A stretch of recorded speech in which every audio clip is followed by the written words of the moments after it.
the one drinking beer. I'm drinking water. 2 touchdowns a game? Yes, in the game. You're tripping. How high? No, Greatest wide receiver of all time. I don't know what we're doing in the front office, man. Twiddling our fucking dick. Ryan, I just need you to drink this. Wide receiver trivia. That's what she said. Upset. Are those crutches? You can see Ryan's crutches.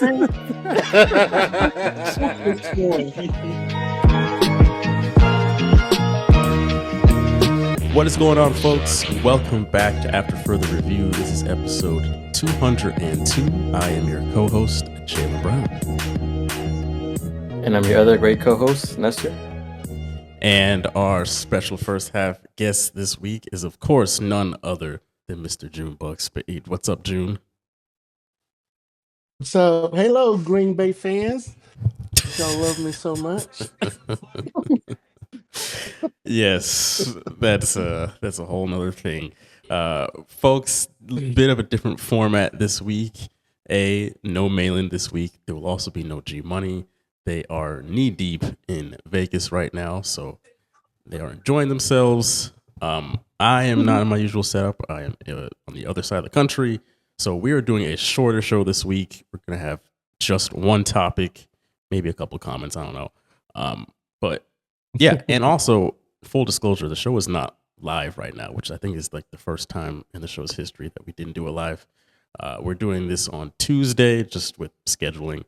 And then you guys will see this tomorrow at the normal time. But yeah, boys, how you guys doing this week? That's good. Busy work week, man. I'm telling you, good Lord, busy work week. Oh yeah, same. Insane. Not me. I cannot attest. That's actually it's kind of a slow week. It's nice. Yeah, let's get into the NFC West. And we are going to, this is the last division. We've done everybody else. So we're going to round things out with these 4 teams, predict wins and losses and any key games on their schedule that you would want to get into. But we're going to start off with San Francisco. And June, you can go first. All right, San Francisco 49ers, last 3 seasons, been division champs over there. I believe, and a very good team in the NFL, period. They've been to the Super Bowl, which was last year with Brock Purdy. They've made multiple NFC championship games. This has been a very good team, but they haven't, hoisted that trophy yet. But they've been killing everybody in the NFC. But they seem to fall apart in the bigger games. The year before, in the NFC Championship game, they lose the game to the Philadelphia Eagles. They just spanked them. And then last year in the Super Bowl, they was a very good team, but unfortunately, Kansas City had other plans, and Brock Purdy got a taste of a big stage, and unfortunately, he did not deliver. His I think he was like 3 for 9 on third down, under 6 yards. So his third down percentage was pretty poor last year, and so that was a lot of stress. And so we're waiting to see what they're going to do this year. They got a lot of tension going on in San Francisco, especially with this whole Brandon Ayuk thing. They still holding on to him. I'm gonna see if they can get some deals done. 2 deals as of right now have been killed. They're working on the 3rd deal, but so we don't know. It's a lot of drama going on. Would that affect them? I don't know. It's still a very good team. CMC, as long as he's healthy, his team will still be on top. They'll be on top in the NFC. They'll be a formidable foe within the NFC. So I got them at 11-6 this season. And the only reason why I got them at 11-6 is because everybody's going to be gunning for them. This is going to be a team that they got a couple of years of tape now on Brock Purdy. But Brock Purdy is going to have that big bullseye on his back. You saw last year during the middle of the season when they lost when CMC went down, that was not the same team. And they have to make sure that they keep CMC. I know they lost a couple of linemen, I know they gained a couple of linemen, but I still think those losses may hurt them. We're going to see what they do. And I think there's a stretch in there where they got some pretty tough teams. Again, you got to have a first place schedule when you're a first place team. You know, they got to go to the Seahawks, uh, which is a Sunday night game, and then they got the Chiefs coming in the very next week. Then they got the Cowboys coming in the week after that. And they got to go to Tampa Bay, which is not going to be easy. Going to Tampa Bay is not going to be easy. I think they'll beat the Seahawks coming in. But then they got to go out to Green Bay. They got to go out to Buffalo. So I mean, they got a tough stretch there against some teams. You know, with the Rams and the Dolphins, and then Detroit coming in, and then they end the season, of course, with the Cardinals. So that's why I got to go in 11-6. It's a tough stretch. And it's going to depend on the health of this team, and it's going to depend if they keep Brandon Ayuk and that production that he gets. Will Purdy suffer not having another weapon on the field? Because again, we saw what happened when he loses a couple of weapons. He struggles. The team was good enough defensively to overcome a lot of those struggles, but we're going to see what they do this year when they got that first place schedule looking at them and staring at them in the face. And then, of course, having that bullseye on their back with a team that went to the Super Bowl. So that's all I got. I'll go next here briefly. I only have them winning one more game at 12-5. They do have that really tough stretch between like week 6 all the way into kind of week 13-ish. But even after then, it still continues. Like it's a very, very rough schedule. And I think a lot of their success is going to be predicated on CMC. And he had a great, pretty injury-free last year, which is rare for him. So this year, I don't mean to put any kind of negative energy out there, but the writing seems to be on the wall that I just doubt that he's going to last the entire season. If he can... I'm not to predict anything major, but something tells me he's going to miss chunks of the season. You know, a month here, month there. Which I think if 49ers fans could just guarantee, hey, Christian McCaffrey is going to miss a total of 6 or 7 games next year, like, we'll take it. We'll take that because that's not too bad. Yeah. But yeah, I've got them winning 12 games, and they do have the Super Bowl bullseye, just of winning the NFC bullseye on them. And Brock Purdy,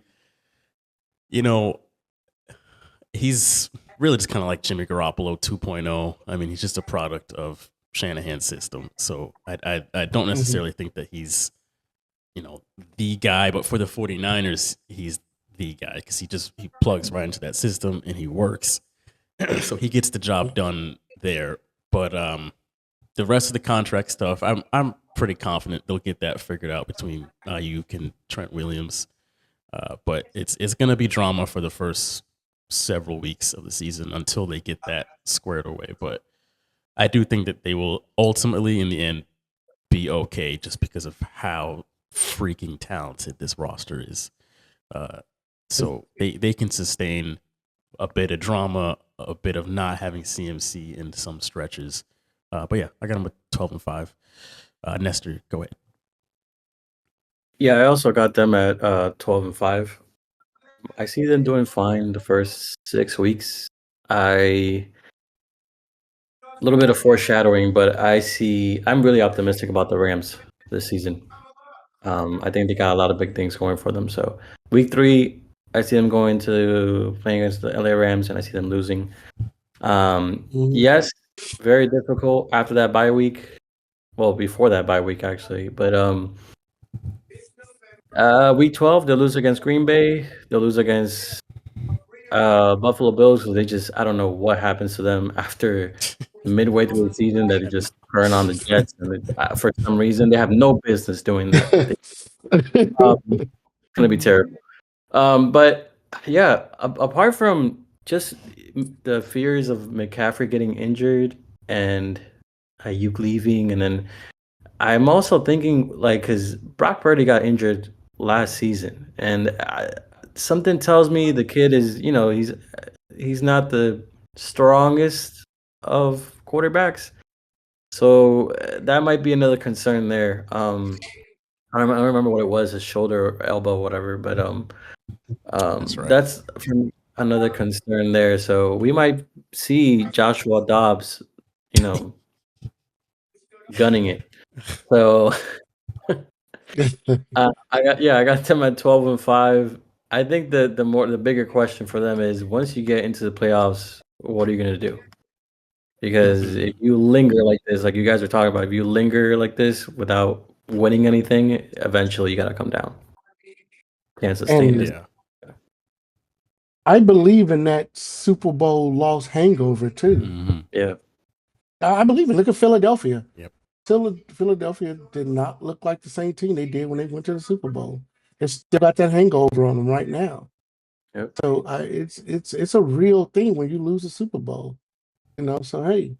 And I got a question before we move on for the 49ers. This is a contract year for Brock Purdy, right? Mm-hmm. This is his, what do you guys think? Will they re-sign him at the end of the season, or I'm thinking what's so. going to happen Just with this? based on because like next year's quarterback draft, from what it seems like, is not going to be all that great. So it's not like there's going to be a younger option that they can get there. And then free agency wise, it's like if let's just say if Brock Purdy comes out and they maybe don't make, they're going to make the playoffs. So it's like the bar for him is kind of high, but the team around him is so good that he can hit the bar. So unless they just were awful, which I can't see happening, I don't know why they would want to move off of him unless they played poorly and maybe just barely made the playoffs. And the Cowboys don't sign Dak Prescott. Maybe they make a run at him, try and pick him up in free agency instead. But I don't know if they could even afford that, to be honest. So they got their money situation is killing them right now. Yeah. So I think that's one of the problems that they're having. G Money did send it's gonna be interesting. So I was going to say, G Money sent me his predictions. He's got them winning 14 games this year. So he's got them on that's a lot of games. Heater after the bye week, even before. The only 3 losses, week 3 to the Rams. Dallas, he's got that loss right before the bye. And Detroit in week 17. Yeah. Okay. So yeah. I mean, that's a lot of wins for them. I was looking at trying to get them to 13, maybe even get them to 12, but I just kept seeing 11. Just because I think they'll sneak up and lose a couple of games. It just be, especially when somebody talked about the Bills winning late in the season like that. Yep. I just think that when they go to Buffalo, they're gonna lose. And I think even when they go to Miami, I think they're gonna lose when they go to Miami. They're not gonna get the luxury of Miami coming to them. They got to go down to South Beach. So that's why I gave them a couple extra losses this year. So yeah. All right, let's get to the Rams, which I'll just read G Money's real quick here, which he's got them at I think 11 wins. It's kind of cut off, so I can't see, but just counting the losses, it looks like 11-6, if I'm not mistaken. Right. Yeah, so he's got them having a very, very good year. Go ahead, Jim. G Money's right where I am. I got him at 11-6 also. I think they're going to really challenge San Francisco for that division. Again, it's one of those things where I'm just looking at the Super Bowl loss hangover. You know what I mean? And I think they're going to be challenging for that division. I think they're going to go after the team hard, even though I know they lost Aaron Donald. I still think this was a very good team. The last 2 years, they've been very quiet, but they made some subtle pickups on Puka Nacua. I mean, come on now. That's a diamond in the rough. I mean, are you kidding me with this guy? There's nothing that guy can't do. Okay, and San Francisco do not have the best corners. Okay, they don't have the best corners, and so you got Puka Nacua, and then Help me out, Jalen. What's his name coming back off injury? Cooper Cup. Yes, he coming back off an injury. So now you got if you keep these guys for the whole season, then you got to throw in the tight ends, throw in the guys they picked in free agency. This is going to be a very dangerous team. And San Francisco is going to constantly have to keep they looking over their shoulder for this team. This team's got some wins. They, at one point, after they played the Lions, I got them running off like 5 or 6, 7 in a row with this team. So like I said, I think they do start the season with a loss to the Lions, but I think the next 7 games they win. And you look at them. I mean, it's the you got to look at it. It's the Cardinals, the 49ers, the Bears, the Packers, the Raiders, the Vikings, the Seahawks, the Dolphins, the Patriots, and the Eagles and the Saints. I think they win all of those games. Now, of course, they may drop 1 or 2 just because, but I think they have a great chance of running that part of their schedule. So, very tough team.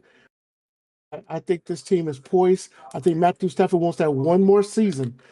I think he wants one more season. And if last season was indication that he wasn't ready, Matthew Stafford is poised to make another run to the NFC Championship game. So, I think that the loss of Aaron Donald is going to hurt them more, and I've got them winning 9 games this year. okay. Offensively, they will be great. They'll have one of the best. It should look probably similar to that Super Bowl offense that they had. But defensively, I think they're just going to get into too many shootouts, and it's going to come back to haunt them. For whatever reason, I don't know why, but I picked my Patriots to beat them in Week 11. Just regret that now, looking at it. Can't change it though, so they really should be at 10 and 7. But yeah, I don't really have much to say about the Rams. So go ahead, Nestor. Man, Drake May looks good. He's looking good in preseason. You never know.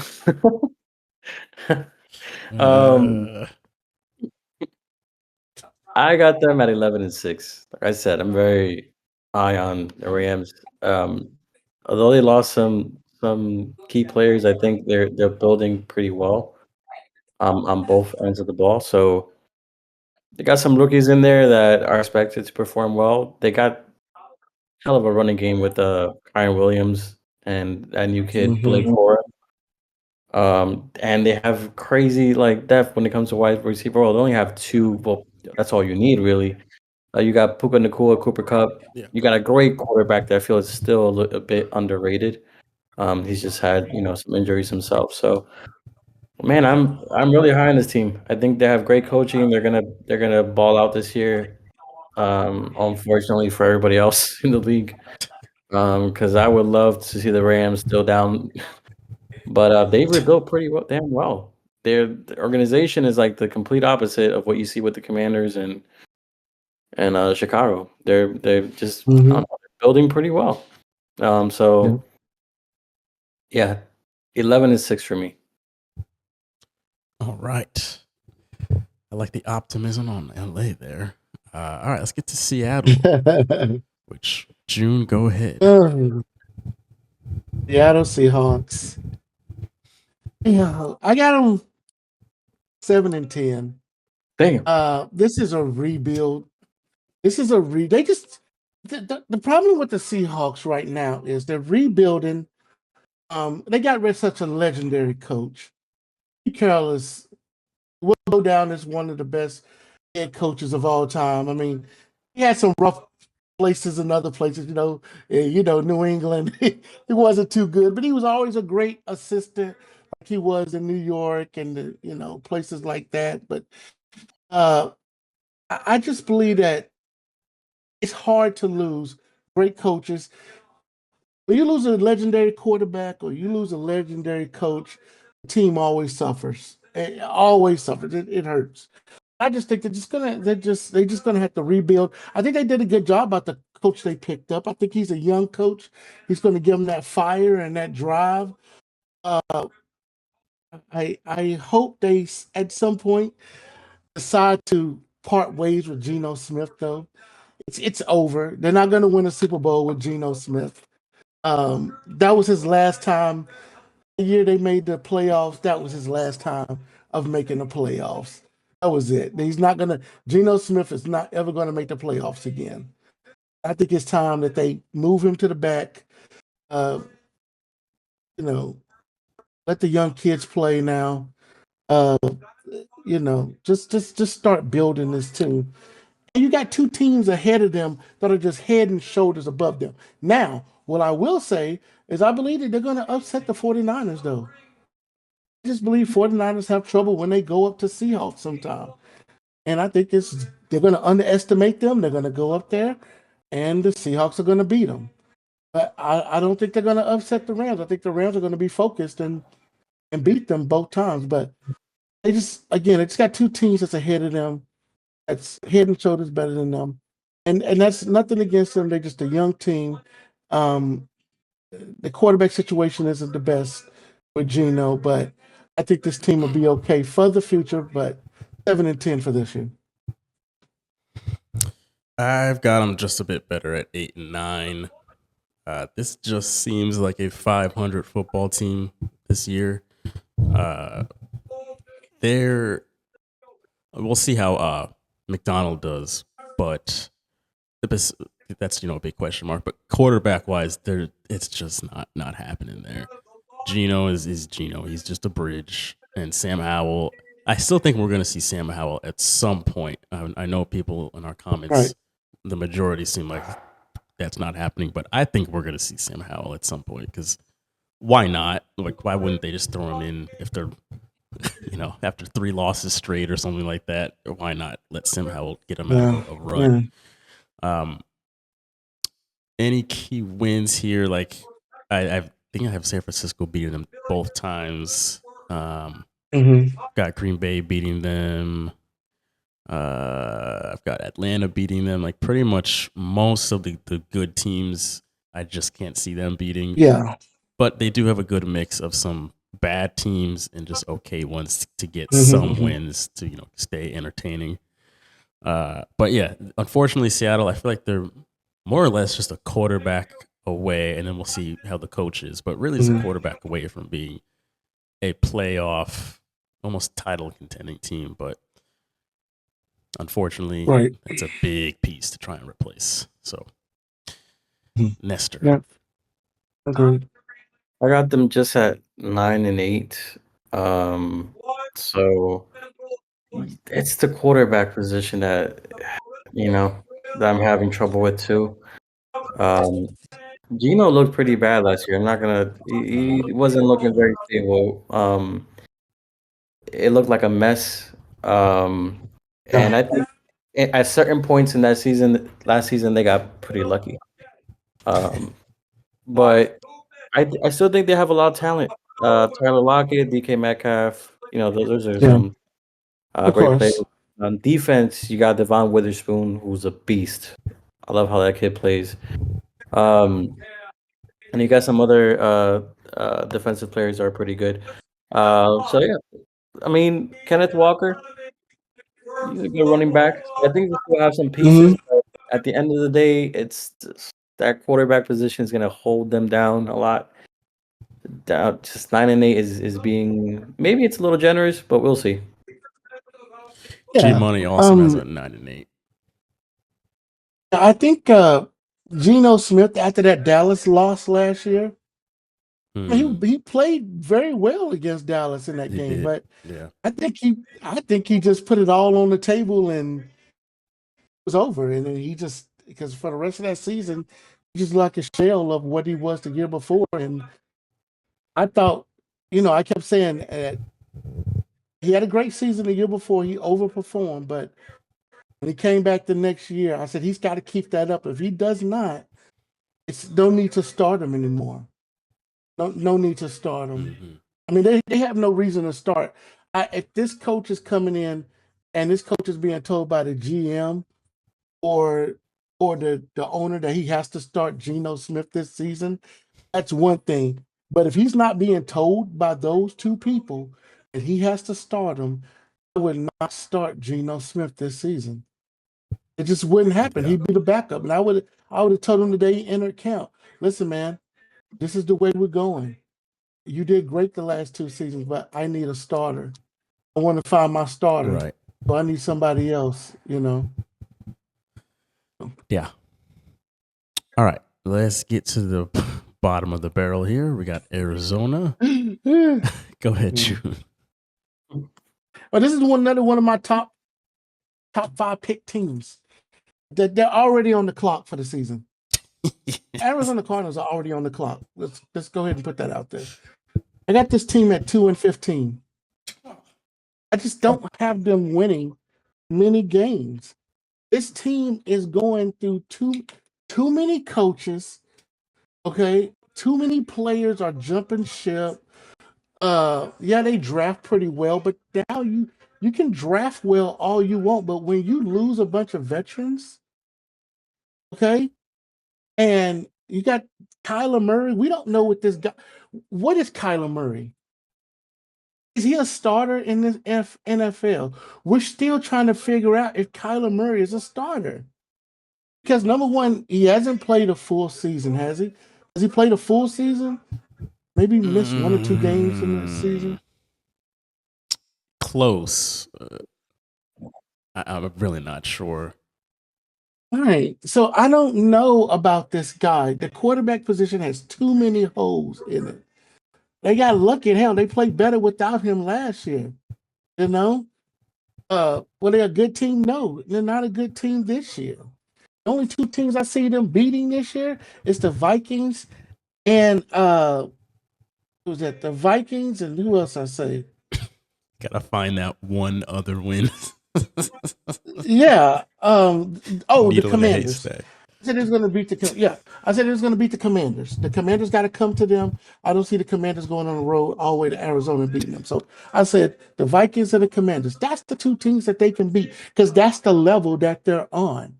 They're on that level. They're not on the level of upsetting the Lions or the 49ers or the Rams. They may even sneak up and beat Seattle. You know what I mean? At home, maybe. But other than that, this team is just not. They're just not good. They're just not good. Okay. And sorry, Cardinal fans. I'm giving it to you straight. You got to figure out your quarterback situation. Head coaching situation is suspect at best. Okay. So, I mean, you guys, they can draft well all they want, but they can win the draft every year. But they got to get some continuity at some point with this team. And they just don't have it right now. Man. Frank he's in pain right now. June, you look at this whole schedule and you can only find 2 wins. They've got a pretty easy schedule. All things They're considered. terrible though.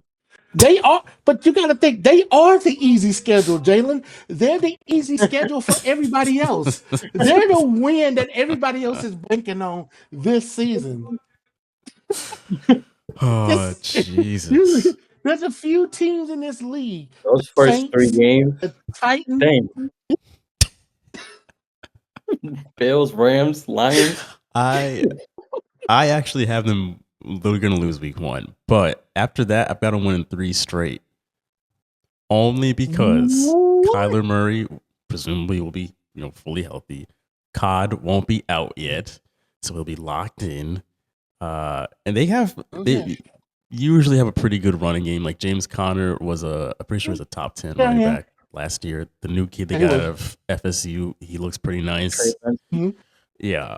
He is. So I think starting off fresh, they'll come out to a pretty hot start and they'll get eyes on them and people will be talking about them. Then, the schedule kind of kicks in a bit more and I think they're going to lose a few games. But In the second half of the season, they've got Minnesota in there. They've got my Patriots in there. They've got Carolina in there. Yeah, so I actually have them at 7-10. I think they can win a lot of these easy games. And if I actually think that Kyler Murray is going to stay pretty healthy. Like he might miss a couple games here and there, just with something gets nicked. But I think he's going to stay pretty healthy and have a good year. I don't think great, but when he was playing that latter quarter of the season last year, like kind of after Thanksgiving-ish, I think he came back. He looked good. Not great, but he looked good. So with that kind of play, I think they could crank out about 7 wins if you throw in the run game too. So Okay. Go ahead, Nestor. Yeah, I don't have them winning a game until week 13. I feel like they're running into a gauntlet the first 3 games. After that, the Commanders are pretty good in the beginning of the season. Brian Robinson is going to be healthy. You got Austin Eckler. He doesn't have time yet to get injured. Well, last season he got injured pretty early. Never mind. But they got some good. They got Scary Terry. Their tight end is pretty good. So I think they got more than Arizona just about. And then right after that, again, San Francisco, Green Bay. Then you got the Chargers. Then you got Dolphins. The reason I think they lose against the Bears is because I'm so bullish on them because Caleb Williams is looking pretty good in preseason. He's looking like a great quarterback. And they got some great pieces, Rome Odunze and all them, and Keenan Allen, and of course you got DJ Moore. So the Jets, if Aaron Rodgers can stay healthy, I don't see why they, with their defense, they can just not beat Arizona. But that's another thing. Definitely losing to Seattle when they go to Seattle. I just feel like that defense is gonna rip them apart. But yeah, they beat the Vikings. There's that. And Jalen, I got them losing to your Patriots week 15. Oh yeah. Got you guys. I got them losing to the Patriots too. Yep, and beating them. But they beat the Panthers. That's and be careful because the Carolina Panthers, they got Deontay Johnson. They're Bryce. What's his name? The quarterback. Yeah. He might come out a little different this year. Who knows? Might be A different hair. might only win one game. Did you see those first day of school pictures they put Bryce Young in? I was laughing so hard. Poor guy. He's got it rough. So what's the record? Yeah, what's the final record? 2-15. Oh, so you have my 2-15 as well? Yep. They only beat the Panthers after that. That's it. And they got the Rams in San Francisco again. Oh man. G Money has him at 6-11, so he's about right where I'm at. Yeah. I'm very curious to see what Malin has them at. Out of all the teams in this division, I'm most curious to see what the Cardinals on his picks are at. We'll find out probably next week. But well, that was a roller coaster ride. Arizona. They're all gonna be very looking at their schedule, like every game. Oh, by the way, they lost. Like, hey, Jalen, about them Cardinals, huh? Week 6, and looking a little rough. The good news is they don't have to do much to prove you guys wrong. They really don't. That's true. They win 3 games. I'm like, oh shit. Right. Watch out. Hey, like I said, my picks are plus or minus, +2 or -1. +2 wins, -1 loss. That's how mine go. Okay, plus or minus. Well, is there anything else you guys wanted to mention before we get up out of here?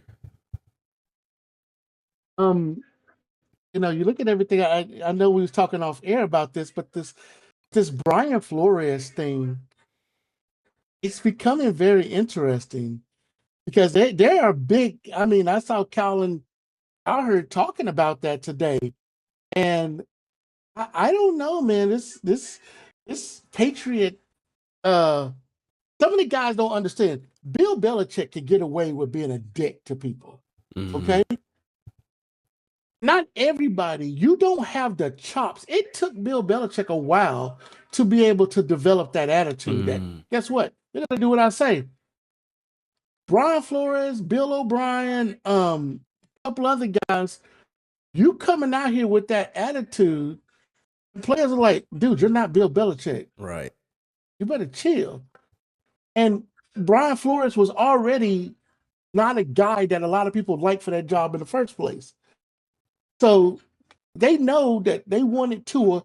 Miami said, this is our guy, and we want you to coach him up. When they got there, the first thing you do is try to tear the guy down. You're like, what the, Yeah. I mean, it's just a bad look for Brian Flores. And I don't see him getting another job anytime soon because of this. So the funny thing is, it was nothing about, I mean, not nothing, but like the story as a whole wasn't too surprising to me, because as soon as he took over that position and then, Tua came through, it was quite clear from the jump that he did not want Tua to be his quarterback. And they were trying anything they could do, or at least he was trying anything they could do to get rid of Tua. And luckily they didn't. But yeah, he clearly was a defensive guy, defensive mind. So I think he, probably took more of a liking to the defensive players more so anyway, and they probably tolerated him or just like kind of whatever.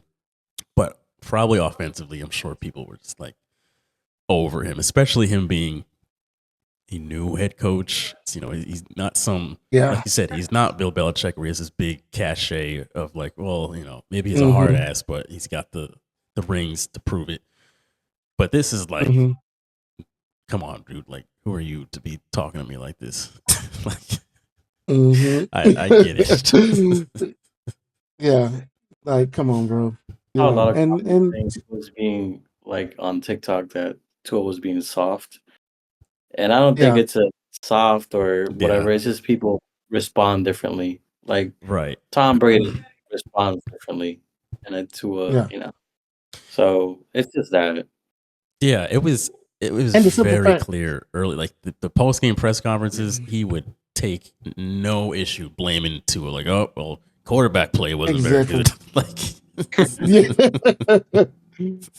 no. The funny part about it is a lot of people that's defending Tua is like, he had Nick Saban as his head coach.